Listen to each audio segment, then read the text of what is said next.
From WBFO and Buffalo Toronto Public Media, this is Buffalo What's Next, Producer Picks, highlights of important interviews from our weekday discussion on race, education, and segregation. And good morning, this is Dave Debo. Coming up later on the program today, we'll talk with Leah Watson. She's an attorney with the ACLU nationwide.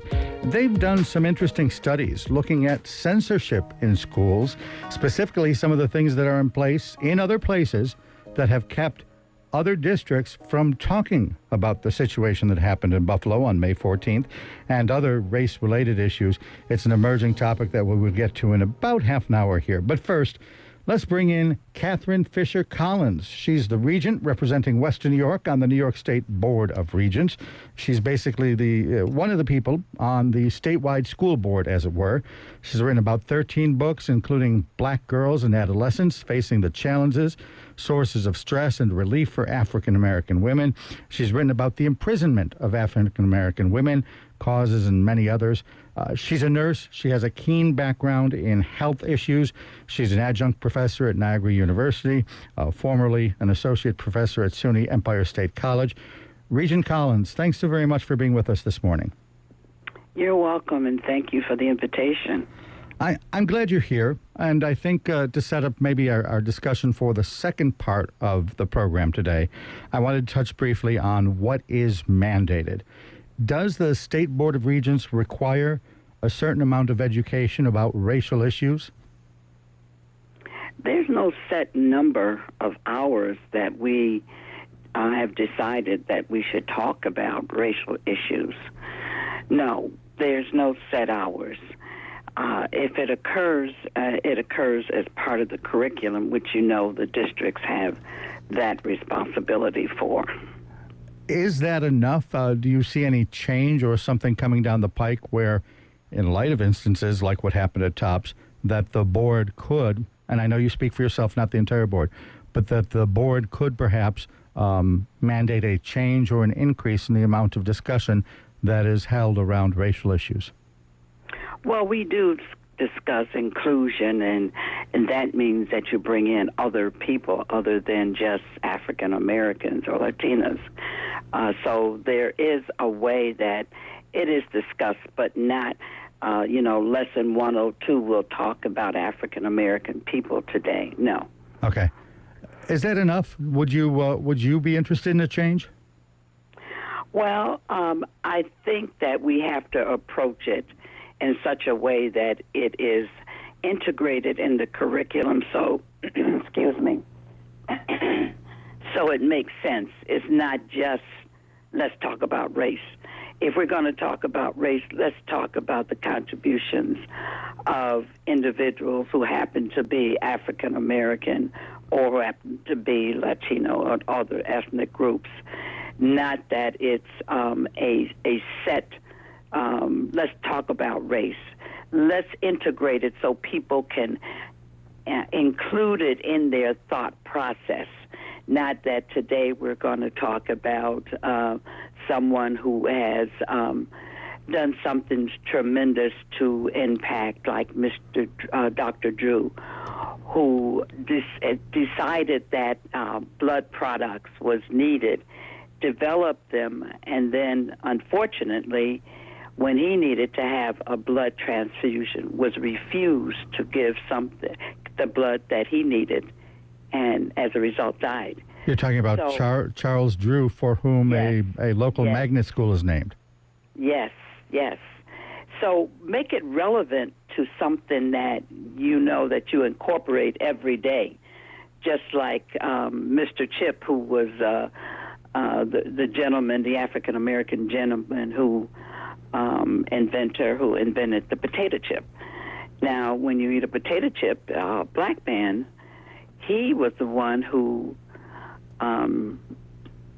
designed that, thought of it, and now it's part of our food group. So it means something to you, not that we're just talking about a black man who invented the way to use blood products or to have a potato chip. It means something to you. It's incorporated into your daily thought process, something that doesn't come and go. something that means something to you and your family and your community. Buffalo has certainly done a lot with what they call culturally and linguistically appropriate curriculum. Obviously, in a district that has a lot of minority students, those kind of stories are more important because children need to see the inspiration that comes from them. Talk for a minute what this would mean at a district in Arcade or a more rural area where there isn't necessarily a minority student population. Well, you can still incorporate the information into the discussion. We have a national holiday that comes every year, and schools are closed, and therefore, leading up to that holiday, you could talk about the contributions of African Americans, or leading up to any of the other holidays that represents various ethnic groups. You could begin to incorporate that. Regardless of where you live, you're not stuck in that community. You do leave and go elsewhere, and you do see African American people, and you see Latinos, and you see others. So you could say that we're going to discuss the holiday that's coming up, and it's related to this particular African American group. And we think that it's important for you to know about it, because when you get on the bus, you may see a side panel that talks about it. And when you're out with your family on vacation, we want you to understand the significance of Broderick Park that crosses the Niagara River, where African slaves went across. So, and it leads over to the Niagara River, one of the fastest rivers in the country. It leads over to Niagara Falls. It leads over to another whole country where a whole group of people left and went to another country in order to have some sense of freedom. Dr. Catherine Fisher Collins is with us. She is the regent representing West New York on the New York State Board of Regents. Talk a little bit about May 14th with me. Where were you? What reaction did you have when you first heard? Well, I was very concerned about it because 2 days before I was standing in front of the store thinking about going in and purchasing something, because even though I don't live in that community, I always support those stores in that community, especially that one, because my sister lives on that street and my hairdresser lives on that particular street that is parallel to the store, to Tops. And so I spent a lot of time over there, and one of the banks that I bank at is right across the street from that store. I heard that, and I was so devastated, I could hardly breathe. My nephew worked in that store. He's a teenager, and he was at one of the first counters in that store. And all I could think about was him, and was he going to be one of the tragedies that come out of it. I'm so heartfelt because I did know two of the individuals, and that they perished in that store. It just goes to show you that we do not have a real feel for communities across the country and where people are from and where they're going and the possibility of what they're going to do when they get there. It's not only just about Buffalo, it's about all of the cities in this country. Buffalo happened to put it on the map, and it's not a good way to be recognized, because we do have so many other wonderful things that go on in Buffalo. Like we're getting ready to play. The Bills are getting ready to play. So we have so many wonderful things in Buffalo, but we don't want to put that on the map. I got so many calls calling me saying, "Are you okay, Catherine? What can I do for the city of Buffalo?" It has raised our visibility out there, and I'm hoping it's raised because people want to help us, not to come and hurt us again. So I'm concerned about the visibility that this has happened to us, that others don't think of not so good things to come to our city to do. If this is too personal, forgive me and I'll move on. You don't have to answer this next question. Is your nephew okay? My nephew is fine. He is back at school. He's working. I don't believe he went back to TOPS. I'm not sure. But his experience of hearing those gunshots, I think of a 15-year-old child listening to gunshots and then having to run and hide in that store. He found someone else and they hid somewhere in that store, and thinking that he may die. And his parents, how my nephew and his wife felt that they're about to lose one of their children a block away from where he lives. He lives within that block. So it really is hard. I mean, I feel so, I'm so grateful to God that he was not injured.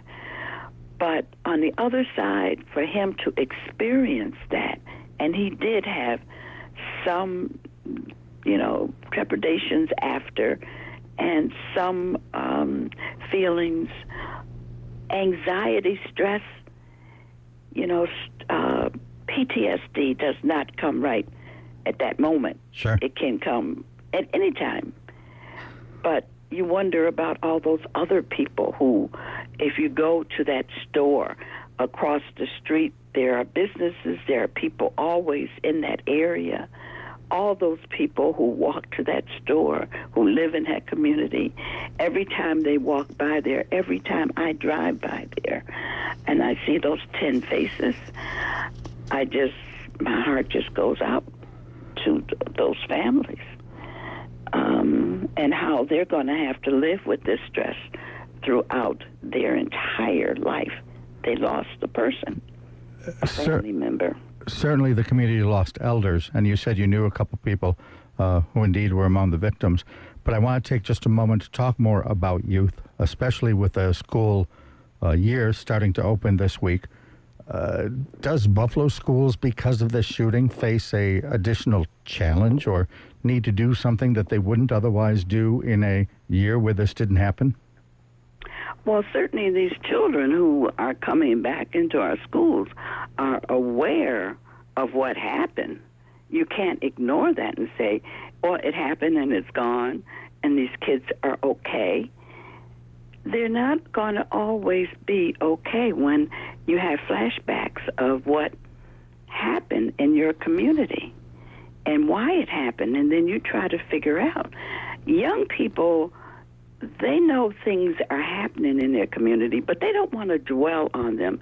They're happy to return to school, to see their friends and their teachers, and to get on with their life and look forward to graduation, playing football, doing the things that they like to do in school. They're anxious to do those kind of things, and then all of a sudden you turn on the radio, you put the TV on, and you see all of these other things that's going on in our country, the floods, the fires, the war, and other countries that really involve us too in our thoughts for those people and those young kids and people trying to cross our borders.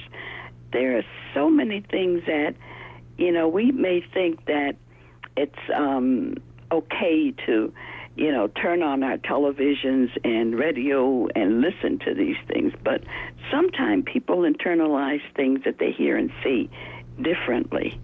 We want our kids to be able to get rid of them. We don't want that stress on them. Stress can make you ill.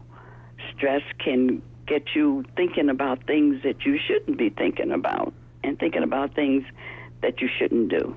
In part, this is the perfect time then to bring up the fact that the New York State Education Department about 2 years ago mandated mental health education in all the classes. How's that going? Address what you think that has accomplished. Well, we have, and we make sure that we have. It's not only just the mental health professionals that we have in the schools. It's the nursing. It's the nurses who are in the schools, too, that are very close to the children, who are helping them to manage their anxiety and their stress. It's going well because we have monies allocated towards putting more mental health workers in our schools. We have the teachers through their in-service training have had people come in and talk to them about the identification of a kid who may be having some mental issues there. And it's one thing to identify them, but where do you send them to get help? And that's the wonderful part of this whole thing, is that they can go to the nurse or the counselor or the mental health social worker or the psychologist, that we make sure that every school has some psychologist attached to it, and to get them into a program where their family can go along with them, because, the family is so important to this piece, too, especially mom. Mom has to take on so much of the anxiety that their children are experiencing in school. And she has to make sure that the kid is where the child should be, and at that time. And if they need to be at the counselor's office, they should make sure that they're at the counselor's office. Your predecessor on the Board of Regents, Robert Bennett, was a very big proponent of family support centers, places in each district where the mom, for example, to use your phrase, to use your conversation as a jumping off point, the mom could go and get help that the student would otherwise get in school, but basically turning schools into, I don't want to say community centers entirely, because that doesn't grasp the whole concept, but a place where they can access a lot of services. Do you see the need for that even expanding now in a place like Buffalo's East Side after the shootings on Jefferson? Yes, more so. More so. That community has to heal.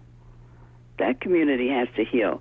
And the people who come into that community to work, how do you think they feel coming into a community that is there, that has lacked services for years? And now all of a sudden here we are trying to put services in a place where we knew that there was a need. I worked at Erie County Medical Center. As part of my responsibility was the emergency room where people would come in for mental health services. You were a nurse, correct? Yes. Okay. Yes. Nurse practitioner. And, right, all right. And the administrator there at ECMC. ECMC, because I had all 69 clinics, was under my responsibility, including the emergency room.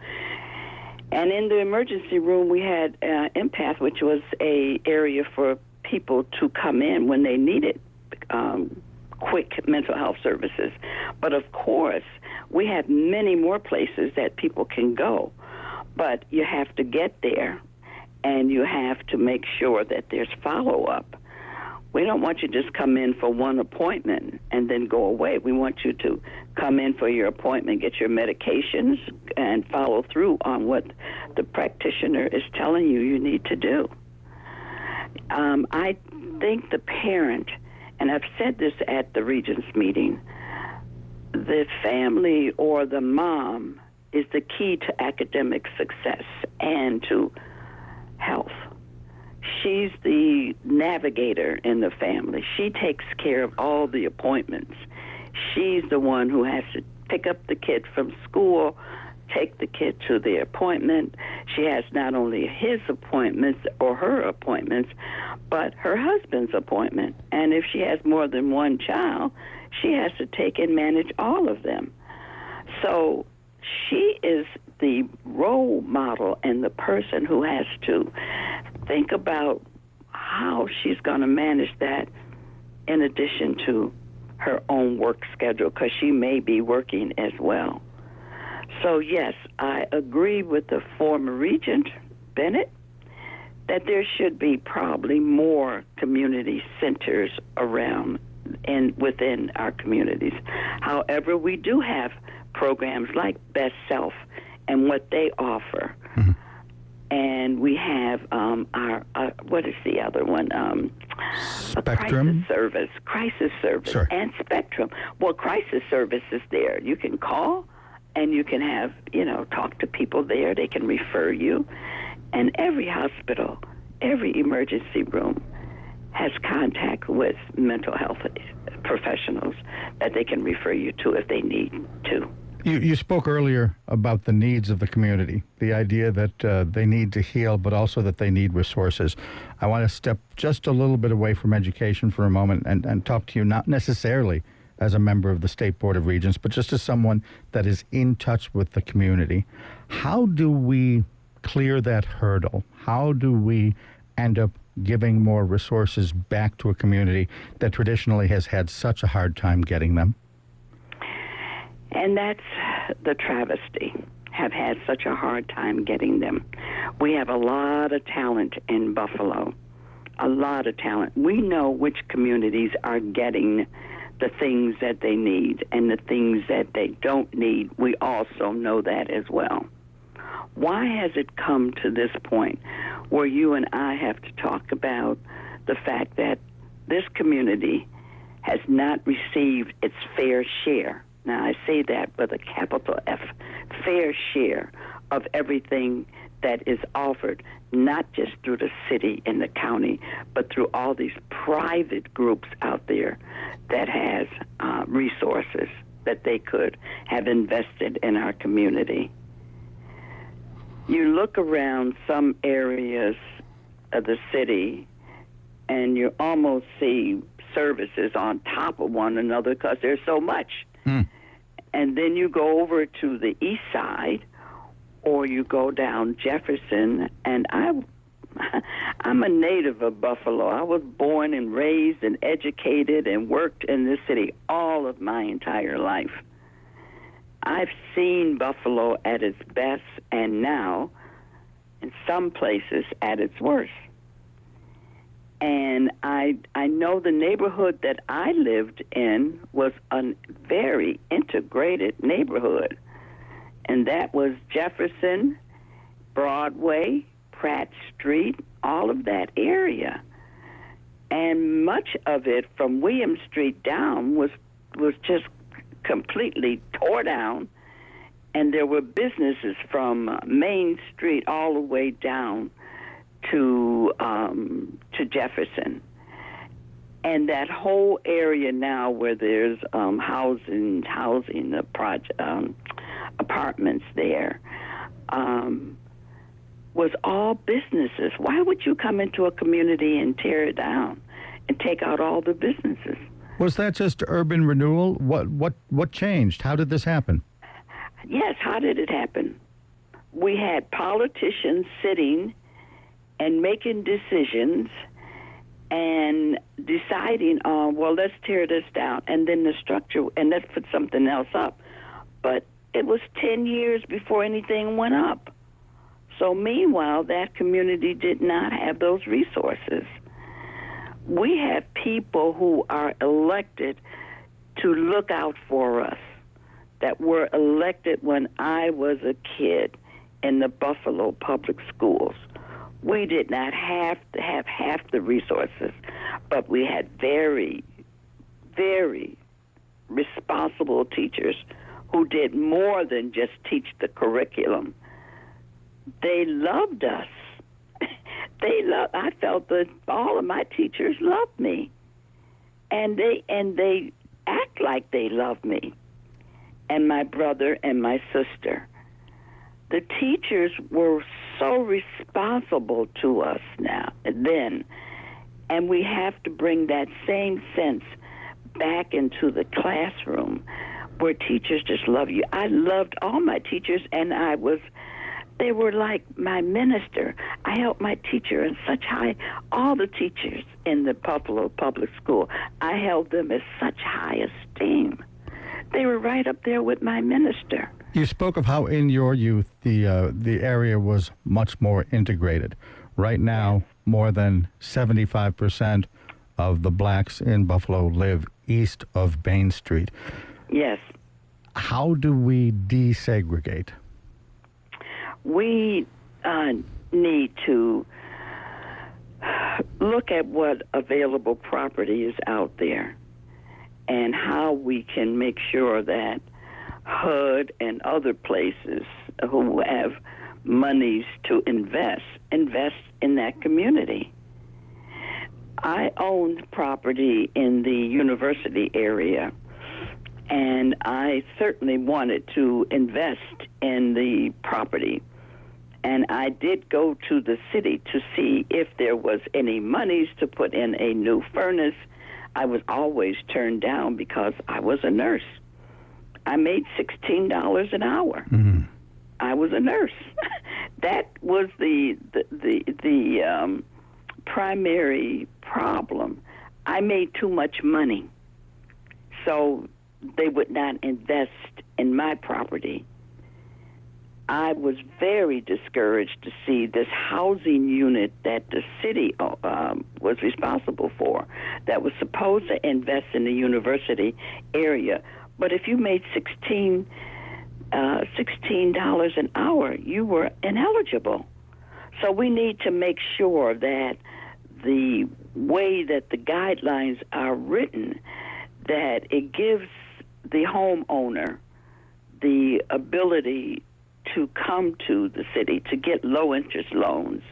No one's asking that you give them money free that you don't pay back, if you can pay it back. But we should have a housing division that is very pinched on various sections, that they know where the housing stock is not good and where we should invest much more of our resources. We have done that with other communities. All you have to do is write the nightly news, and you'll see another building going up somewhere where there's millions of dollars going into it, but it's not on the east side.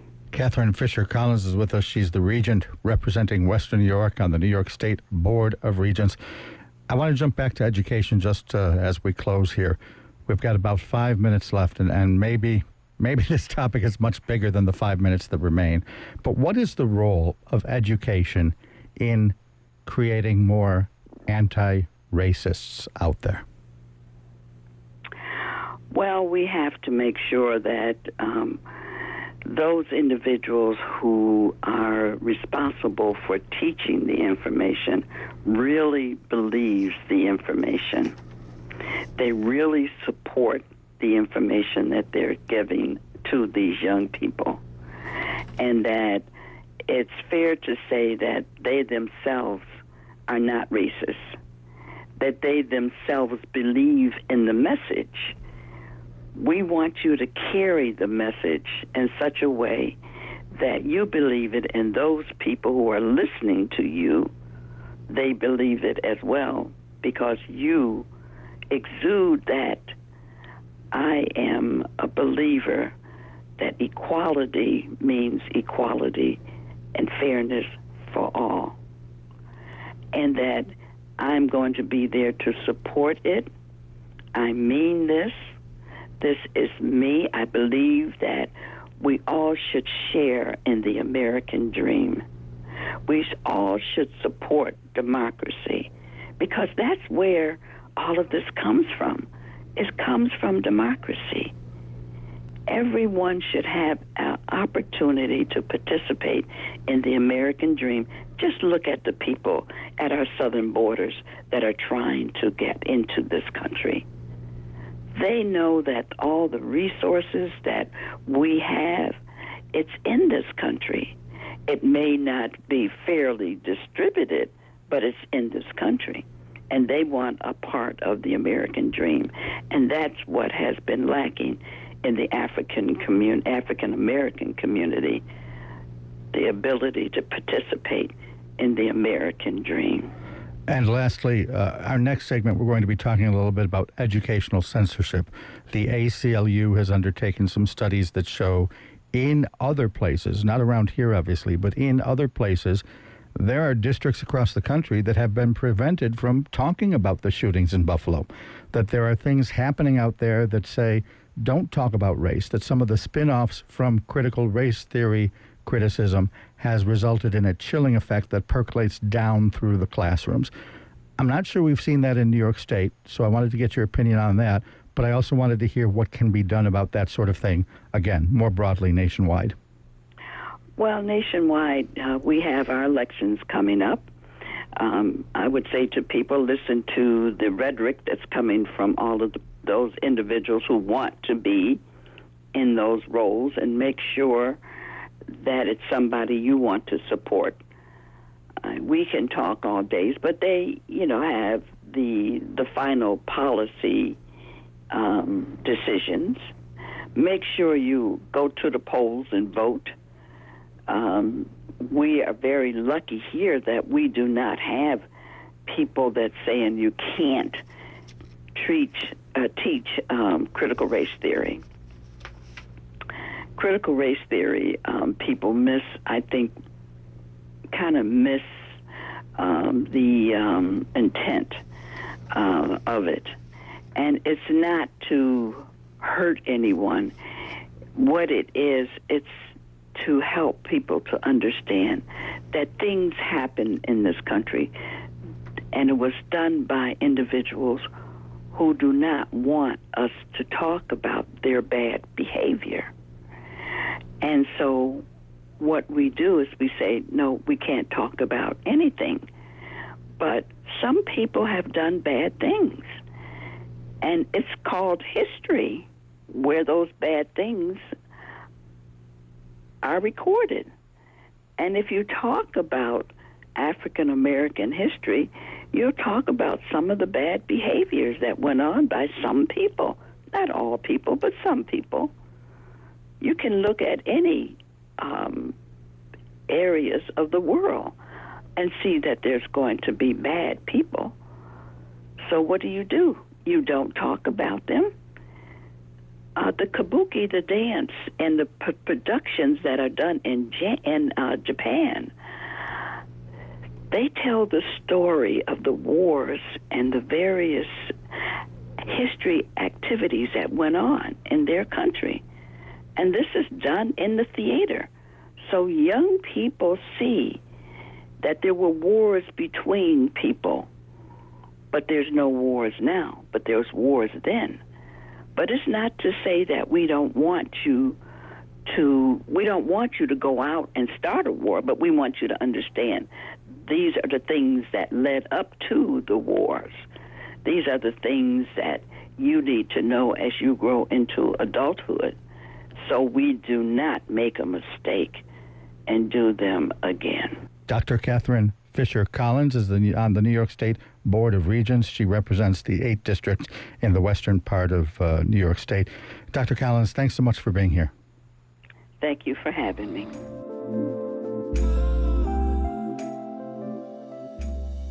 You know those dance moves you've been practicing? You know the ones. Well, they can make their debut at WBFO The Bridge at our first ever silent disco at our studios on October 1st. Whether you love hip-hop and R&B, throwback and top 40 hits, or especially WBFO The Bridge, there will be something for everyone. Join us for this COVID-cautious event with added accessibility features. For tickets and even more information, visit WNED.org/events. Support for the silent disco is provided by Project Best Life.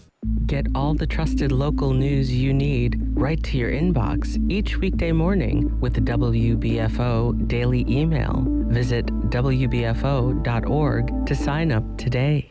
WNED PBS can go everywhere you go with the WNED PBS app. Go to the app to watch shows like Kleinhand's Gift to Buffalo, Frontline, and Compact Science. Even watch on the go with the WNED PBS live stream and a 24/7 stream of WNED PBS Kids. You can also see the full television schedule and what's on right now from the app. Download the WNED PBS app wherever you get your apps. This is Producer Picks, highlights of recent interviews from WBFO's Buffalo What's Next program, heard each weekday at 10 a.m. looking at the issues that sprang from the top shooting on Buffalo's East Side. This is Dave Debo. We are looking a lot at education this week. And in the process, you heard me mention it with Dr. Collins just a bit ago. We found there are districts across the nation where teachers have been told not to discuss the Buffalo shootings. Teachers have reported a chilling effect where they felt in some cases that they could not discuss the shooting because in some places in other states there are limits on the way they can discuss race and race relations. The American Civil Liberties Union has been looking into this and studying it. Let's get into it now with Leah Watson. She's a senior staff attorney with the ACLU and their racial justice program.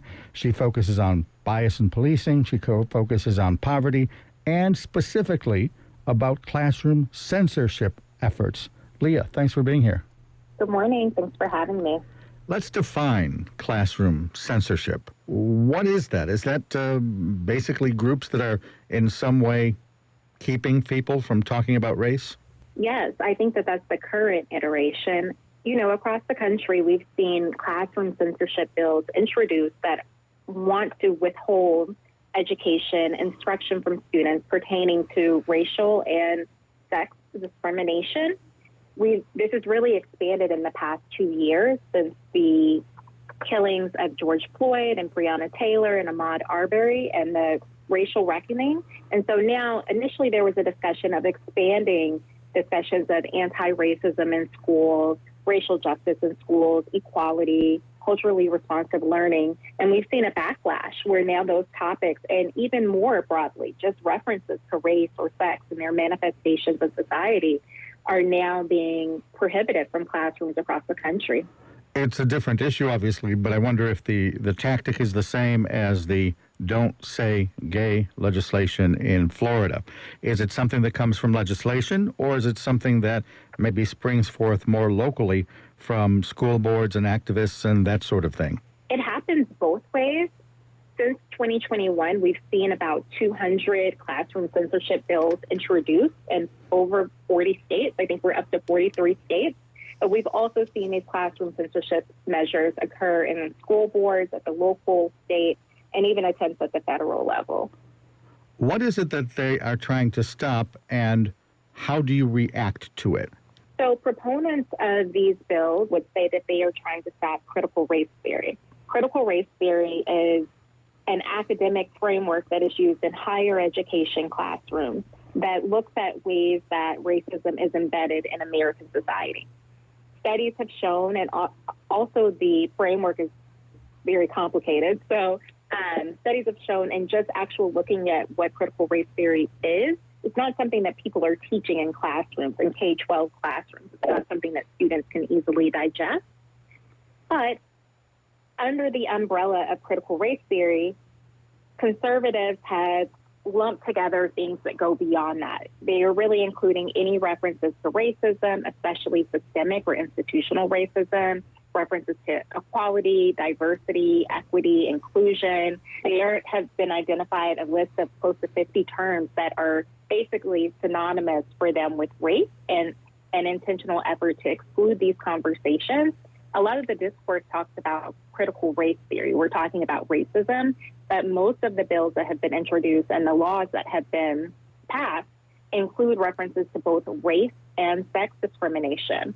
They are stemming from language, cribbing from language that was included in Trump's executive order that was introduced in September 2020, Executive Order 13950, and it listed a number of prohibited concepts to not be discussed in that context in training for federal contractors, but that language has been lifted and expanded to include employers in Florida, but in most states is limited to education, either in the K-12 and or the higher ed context.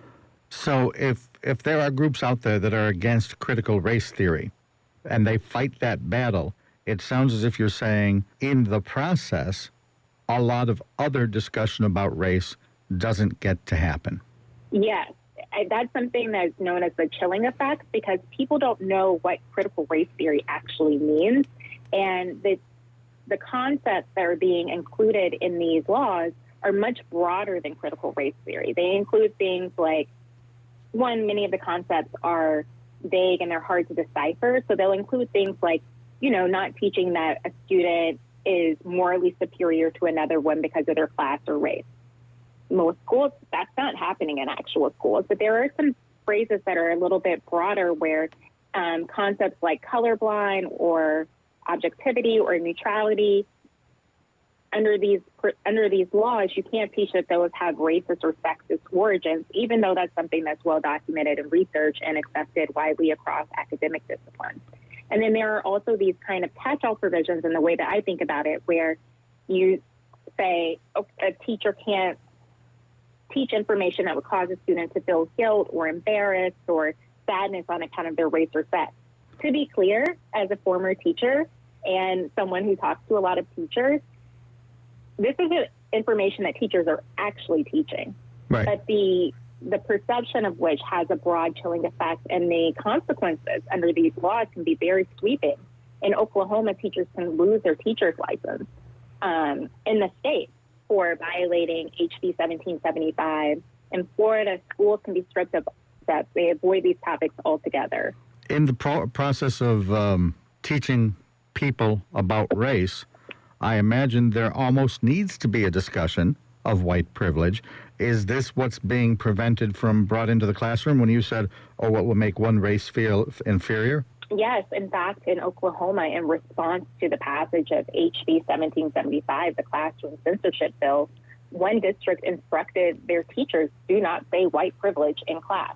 Do not say that phrase at all.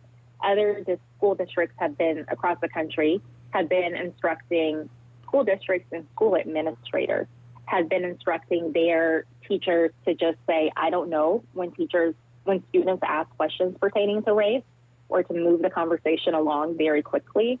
Other districts and school administrators have asked teachers not to teach about social studies more than 2 to 3 minutes a day.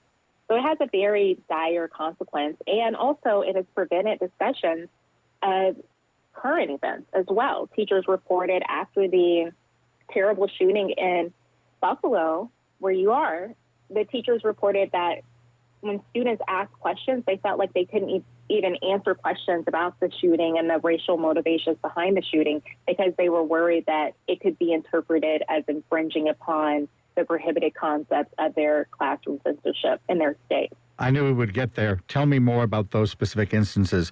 What was reported to you folks and what can be done there? I think what has been reported is that teachers, what's being reported to us, was being documented in research, and what teachers are saying very freely is that they're afraid, and there's a culture of fear and intimidation as a result of these classroom censorship laws. And this culture of fear and intimidation has even transcended in places where the law hasn't actually passed. If a law was introduced, they are receiving feedback from their administrators to avoid topics, and they don't want to be perceived as speaking about something or saying something that's inappropriate. A lot of the text is very vaguely worded, and so it's not clear from the text of the law or the school board ordinance what is or is not prohibited. So we've been filing lawsuits across the country.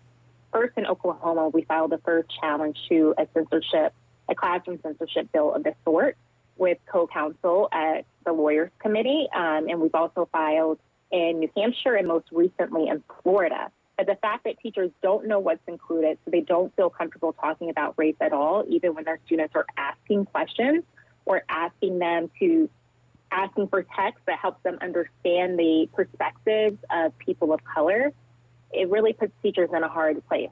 Have any of these bills been introduced here in New York State? Is it, forgive me for putting it this way, but is it an issue for us? Yes, there have been bills introduced in New York State. The last time I checked, there were 2 bills currently pending in New York State. And so it is a conservative movement that has been perpetuated by a vocal minority, but no state is really immune to these efforts, whether at the state or local level. The last part of this discussion that I think we haven't touched on is textbooks. Is that sort of activism, is that sort of censorship underway in New York State, or is that, again, a problem maybe nationwide, certainly something we need to talk about, but not necessarily something here? Yes, it has become a part of this trend to exclude, a part of the censorship has become to exclude materials from classroom instruction, but also the curriculum. And similar to the widespread nature of classroom censorship laws, we've also seen classroom censorship in the form of banned books in New York. So that is something I know multiple organizations, including the New York Civil Liberties Union, has initiatives around expanding access to banned books and New York City public libraries, but this is also something that has arisen in the state of New York.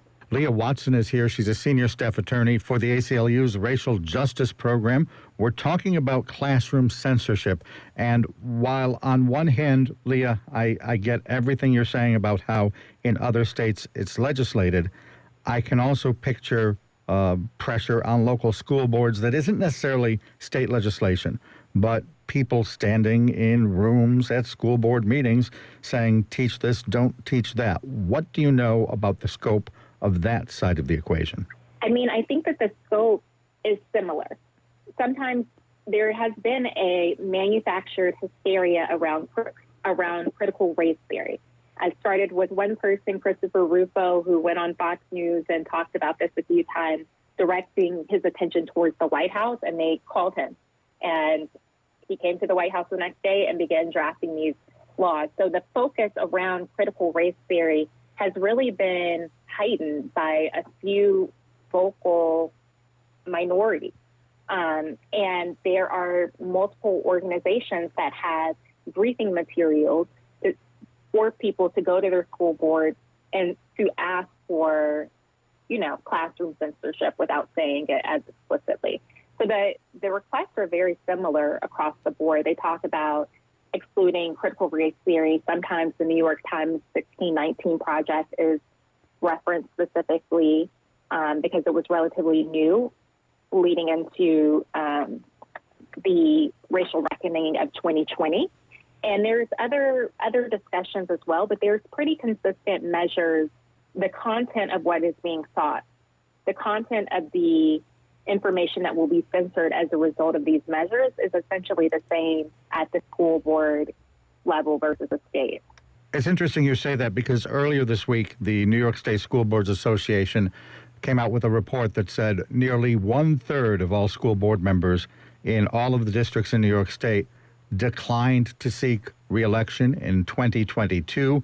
The turnover rate in other years was about 20 to 25%. They go on to say that COVID might be a part of it, but also that schools have become polarized, that meetings have become contentious, that many boards received all sorts of criticism from parents about pandemic-related policies, mask mandates, that sort of thing. If the populace is being energized by the COVID-related issues, is there a spillover to the racial education issues that you're talking about? Yes, I think they're all intertwined.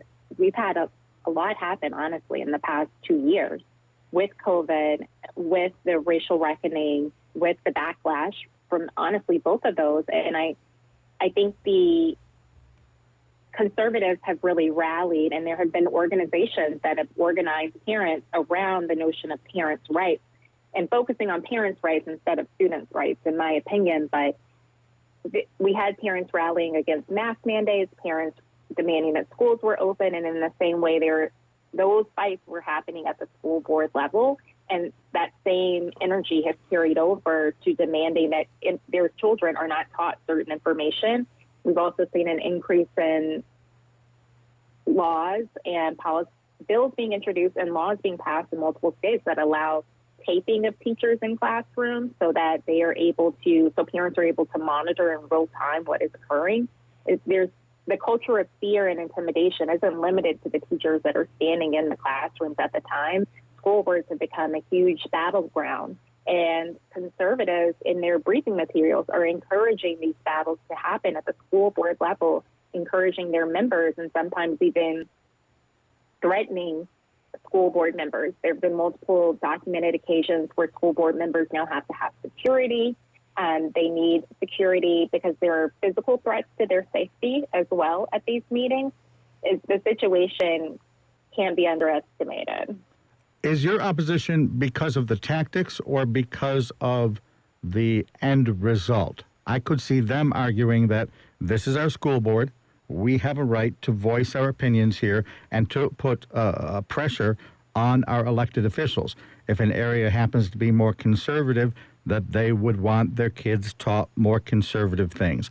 So the standard that the Supreme Court has set for when information can be, for censoring information, is that you can't censor information, withhold it from students in the K-12 context for motivations when you are motivated by political or racial purposes. So I would just apply that here. Is the motivation here a genuine concern about the pedagogical approach that students are taking, or is it motivated by politics? Is it motivated by racially discriminatory purposes? If it's one of those, I think it's inappropriate for schools, and the Supreme Court agrees. I'm just following, it's not a standard that I made up, I'm following the standard that they have set. So tell me that again. The Supreme Court has basically said that the adoption of a curriculum cannot become a tool of racism? Am I oversimplifying it there? I will phrase it a little bit differently. In the K-12 context, states have control. They do have the right to control what students are learning. They issue standards to make sure students in different schools are learning the same materials across the board. They have tests to evaluate achievement of students on concepts that are deemed to be important. Those materials and that decision-making is done by educators. Educators should be the ones to determine what is best for students to learn and the best way of presenting that information. The Supreme Court, recognizing the importance of educators in that process, has said that the state can't censor materials for political purposes or racial purposes. So you can't just say, well, we don't want to learn about racial justice because we don't believe in racism, and then, censor all of those materials. This has come up in other contexts before, particularly, well, I'm from Arkansas originally, and particularly in the creationism context, where, students in some areas, people did not want their kids to learn about evolution. They only wanted to learn a creationist perspective. And so this is another place that this has come up before, where you can't just censor this information altogether because you disagree with it. And with the court ruling behind you, this, I imagine, is where someone like the ACLU can come in. You litigate, right? I litigate. And we have brought claims. As I mentioned, we're litigating in 3 states right now. Oklahoma, particularly, we have claims on behalf of students and teachers and on behalf of teachers in New Hampshire. Our case in Florida is in the higher ed context. But these are issues that we bring before the courts as well. I also just wanted to flag, to answer your question, my personal view is, as a former teacher, we should really be thinking about what is in the best pedagogical interest of the students. What's the best pedagogical approach for engaging students?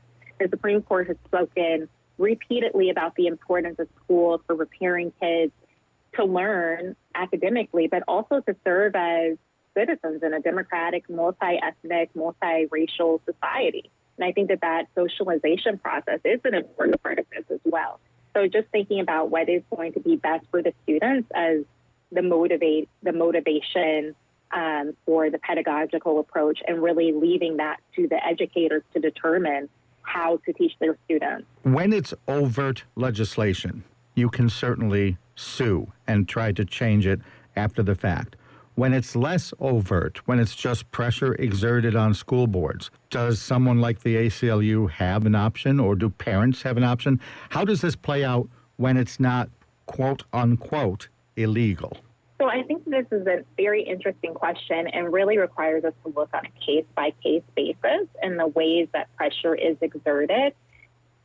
You certainly would still continue to have constitutional rights, even if there wasn't a law. And so there might be a world in which you could frame a lawsuit claiming there was an infringement of your constitutional rights, even in the absence of the law. But I think you would have to, it's something that we would consider on a case-by-case basis. And honestly, that's something that we have to consider with each of these classroom censorship measures. Despite being widespread and being passed in almost half of the states, introduced in over 40 states, each measure is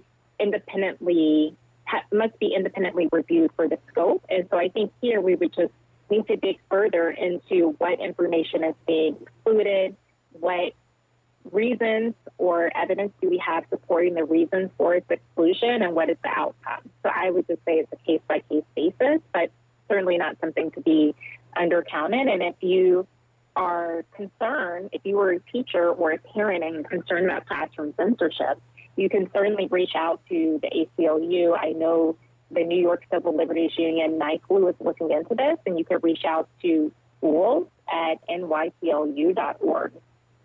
They are also, if we had more time, I know you look at other issues, things like poverty, things like policing.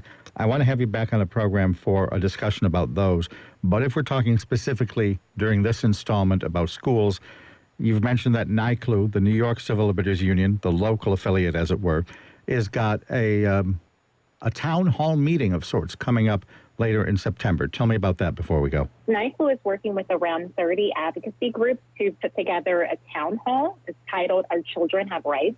The town hall will be in Buffalo on September 29th, and it's really focusing on issues that are arising in Buffalo public schools, particularly with regard to suspension, special education, and language access issues. If you are a parent who has faced these issues, or your student has faced these issues, or also a teacher who is worried about these issues, please reach out to schools at NYCLU, nyclu.org, or you can call 212-607-3300. These organizations are looking into this issue because we know it has a racially disproportionate effect. A 2016 to 2017 report found that Black boys in Buffalo had the highest rate of student suspensions in the state. And so many organizations are looking into these issues. And for parents of students, it would be wonderful for them to hear from you. That's the what's often called the school-to-prison pipeline, the idea that exactly that Black boys, especially according to the statistics, face more severe discipline, which starts a spiral, which possibly suspends them from school and gets them involved in crime, and school-to-prison pipeline. Yes. Now, you also mentioned language access. Explain what that looks like for me. Yeah, that's a great question. Schools in New York, we have the value of having a multi-ethnic society and wanting to make sure that students are able to learn, and that they're part of our broader campaign that students are able to learn. So if your student speaks a language other than English and has had difficulty receiving instruction that as they're learning English, that is an issue that we would want to look into further as well. We want to ensure that kids are in school and that they're able to learn. I don't want to get ahead of this town hall meeting, but I assume the outreach is underway because you folks imagine such cases already exist. Is there any way before you gather all of the data to at least quantify the problem? How often do you see this sort of stuff? Well, I think these efforts are normally undertaken when we start to receive outreach, consistent issues. We see people reaching out to us with the same issues or different iterations of the same issues. So taking a broader approach.